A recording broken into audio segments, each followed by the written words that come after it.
ligtas din sila tol, ilayo sila sa panganib. May nag-message sa akin, baka lulusob yun ngayon dito sa bahay na. Tinanong ko tol, inano ako, binabalaan ako na, pero walang profile. So yun, good evening sa inyo lahat mga tol, no? So welcome back ulit sa ating YouTube channel. So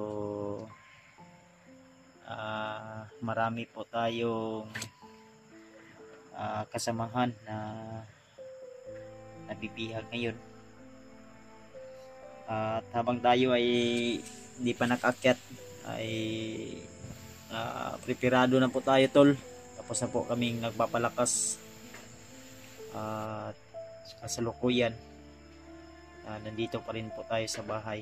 At sobrang dami po talaga ng request na tulungan natin si ganito, tulungan natin si ganyan. Ang problema mga tol ay yung maano natin, madala natin papunta sa bundok. Kaya hindi pa ako umakyat kasi first of all yun po yung pinaka-importante tol, no? Lalo na yung makain natin dun sa bundok. At may hinihintay pa tayo na ano tol, may hinihintay pa tayo na pera na magamit natin para sa pag-akyat natin, dahil nakakasiguro po ako na matatagalan po tayo. So unang-una sa lahat, no, ay nabalitaan natin dahil marami ding taga-suporta o marami ding mga solid nating taga-subaybay na laging nagre-request para po tulungan natin, lalo ngayon sila PG, si Kyong, at yung hawak ngayon kay Kyong si Commander Bayawak, dati din yung hunter na bumalik sa pagkabandido. So talagang ano tol, napakahirap, no, yung sitwasyon natin, yung kalagayan ng mga iba nating kasamahan. So wala man tayong magawa mga tol, dahil nga ay gipit tayo. At siyempre kabababa lang din namin. So nakita ko po sa video nila nila Dave at saka ni G-Ward ay umakyat na pala sila mga tol. Siguro lalo na yung asawa ni Dave hanggang ngayon ay hindi pa namin naligtas. Siguro ay isa din yun sa dahilan kung bakit umakyat agad si Dave. So alam ko na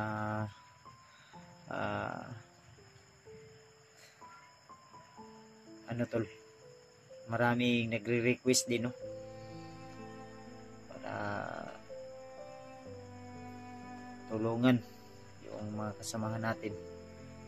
Kaya abang-abang lang kayo tol, hindi po ako magsasabi kung kailan po ako aakyat, dahil may mga nag-abot na po ng may mga nag-abot, pero hindi pa sapat tol, dahil alam nyo naman pag umakyat kami sa bundok ay hindi kami makasisiguro na makababa kami agad. Kaya kailangan namin magdala ng maraming pagkain para makasurvive po kami doon sa bundok. Dahil kung may mga nagtitinda man ay medyo mahal talaga yung bintahan doon, lalo na sa bundok mga tol.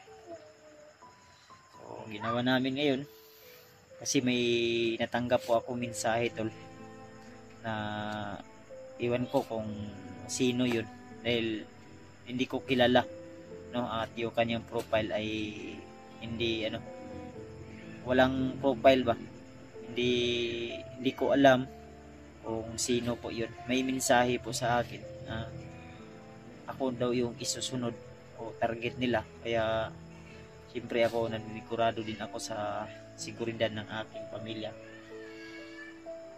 binabantayan ko rin yung buong paligid ng bahay namin. Siguro dito ako mamaya matutulog sa duyan. At si Burnok, ayan si Burnok ay dito din yan mamaya.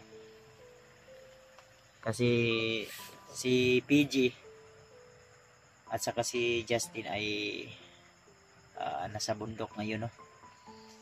At nandun sila nakipaglaban sa kay Bayawak at sa tauhan po ng kadiliman, no? So balita ko ay na-hypnotize po si Kyung yata. Yun po yung mga sabi-sabi sa akin, kasi hindi ko napanood yung mga video nila kasi may kinabibisihan din ako, tol. Kasi kung nandito ako sa bahay, minsan ay gumala kami ng asawa ko, lalo kanina panding kami, at may pinuntahan din kami na motor show, no? So may nahako tayo na ganting pala, pero hindi naman masyadong ano lang, sikan lang po yun, tol. Yung ano natin, nakasikan lang tayo. At kay Alpha ay champion po yun, si Alpha. So wala tayong magawa dahil may marami pa po yung mga motor na maganda din. Pero okay na yun dahil first time pa din natin na makasali sa mga ganun mga event. So yun na nga, sila Remart ay di ko pa alam, di ko din sure kung kailan din sila aakyat. Kaya abang-abang po kayo sa mga susunod po nilang upload na video. Subaybayan nyo sana yung mga video ni Dave, ni G-Ward. Ikalat nyo po, tol. Suportahan din natin, tol, yung kanilang mga channel. So nakita ko rin yung mga video ni Mikoy at yung kasamahan nila sila William, si Julius, sino kayong mga kasamahan nila, ay medyo malakas na si Mikoy. Ang problema nga lang ay di na ako nakapag-update dahil siguro nakita nyo naman siguro kung ano yung kalagayan ni Mikoy, kaya di na ako naka-update, tol. Saka na lang siguro ako mag-update pag may time na tayo, makapunta tayo sa kila Mikoy soon, mga susunod na araw po.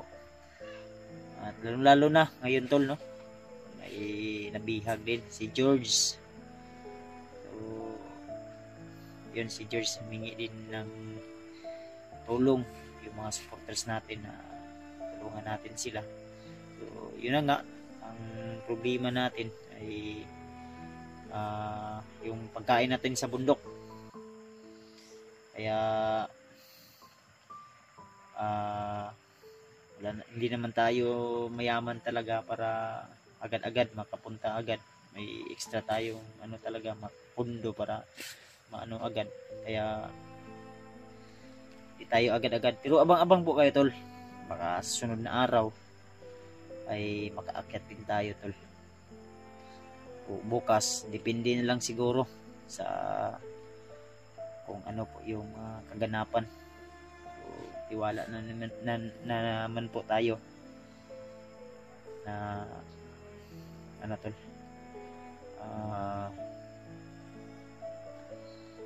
may awa din ng Panginoon na nasa safety po yung mga kaibigan natin, lalo na sila Dave at Eward. So makat sila ng mundok. So sana ay ligtas din sila, tol, at ilayo sila sa panganib. So si Patrick ay wala dito, nandun sa kila mama. Yun po yung siya yung muna doon. Si Burnok lang yung kasama natin ngayon.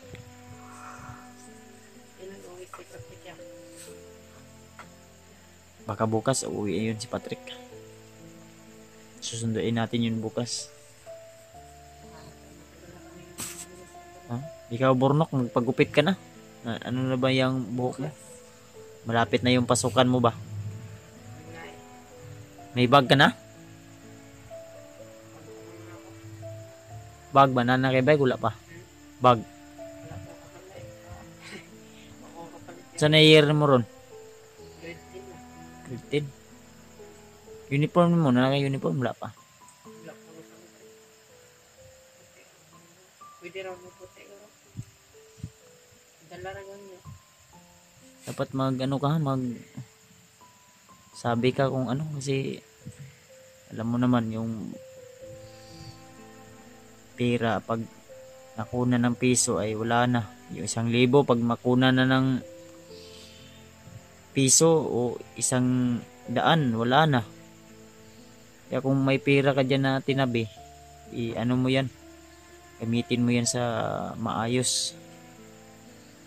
Pero sige lang, magkapira ako hindi pa sapat. Ang dami.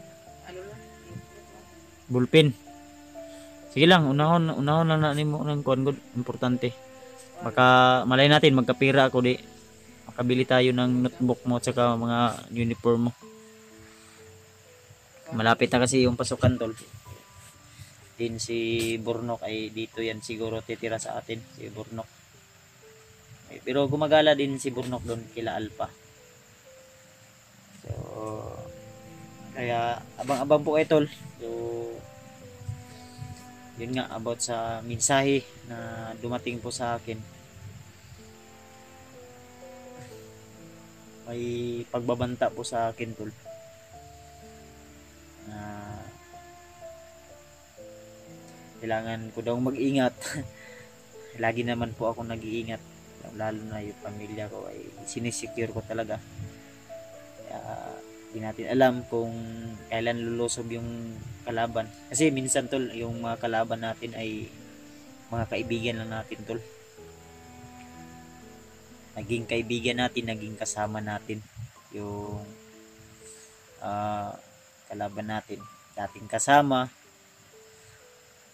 na nag-traitor, ganun ba? Kasi minsan ang demonyo ay gumagamit po yan ng mga taong mas malapit sa'yo. Kaya hindi natin talaga maiwasan. Kailangan mag-ingat din natin. Mag-ingat din tayo. Pag-ingatan din natin yung kaibigan natin. Hindi po tayo basta-basta magtitiwala. Talaga napagod ako doon. Kasi medyo malayo yung pinuntahan namin kanina, no? Wala man kayo na kuanda Burnok. Wala kayo na kuanda nga napaminawan da nga kuan. Kakaiba. Kasi minsan tol si Burnok dito yan, si Burnok mag-isa lang siya minsan. Kasi wala man si Patrick. Okay sana kung nandito si Patrick ay dalawa sila dito. Pero yung baril, may baril naman siguro dyan. Yung pa-safety na ako sa mga Burnok asa naman. Natin yung tanong na Kuhan yun to ni mo ha. for emergency. Itong shotgun para bungkag yun. Ha? Igawas na unya. Yung may nag-message sa akin, baka lulusob yun ngayon dito sa bahay na. Tinanong ko tol. Inano ako, binabalaan ako na pero walang profile na ano ko sa message ko ba sa spam na humanda ka, yun ang panganti niya sa akin na humanda ka, ikaw yung susunod ko, magbabayad ka sa mga ginawa mo sa amin, ganun ba? Parang tinatakot tayo tol, ako pa yung hinahagit nila. Sila yung dapat i-try nila na dito pumasok sa pamamahay ko. Kaya tingnan natin kung makakalabas sila na buhay. Baka under yung armas natin na dikurodo dyan. Masusunog sila. Kasi Burnok, mag-aaral daw to. Yung buhok, sobrang taas na, haba na. Dapat paputlan mo na yan Burnok bukas ha. Punta tayo sa barbershop, magpagupit din ako. Magpapagupit din ako para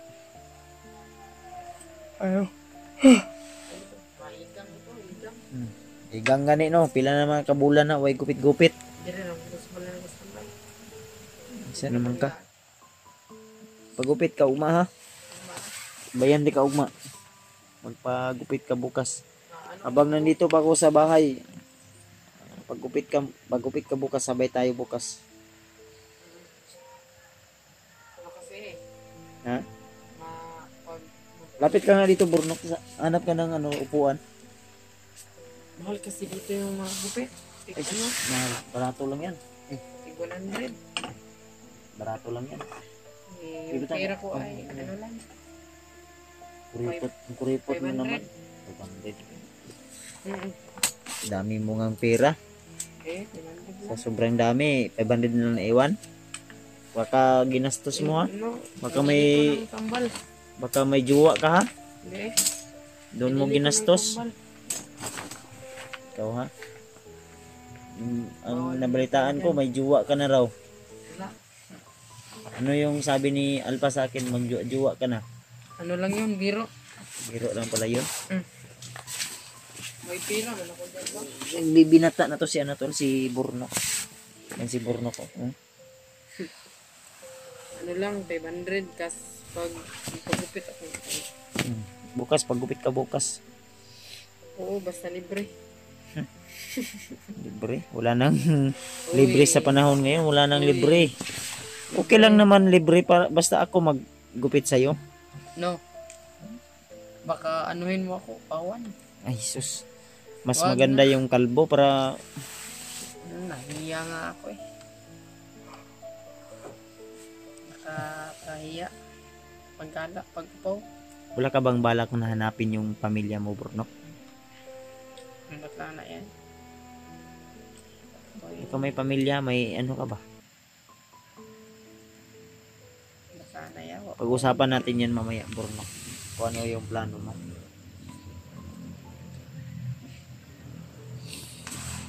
So, update namin kay Tol at ngayong gabi na ito ay magbabantay po tayo dito sa paligid ng bahay.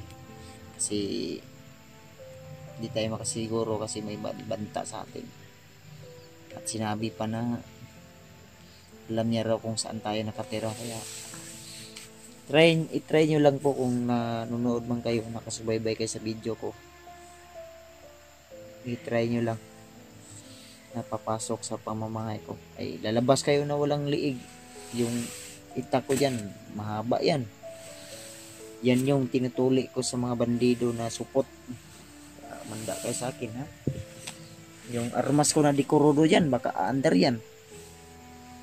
Kaya mag-isip-isip na kayo bago kayo lulusog dito. Kung sakaling man lulusog kayo sa aking pamamahay.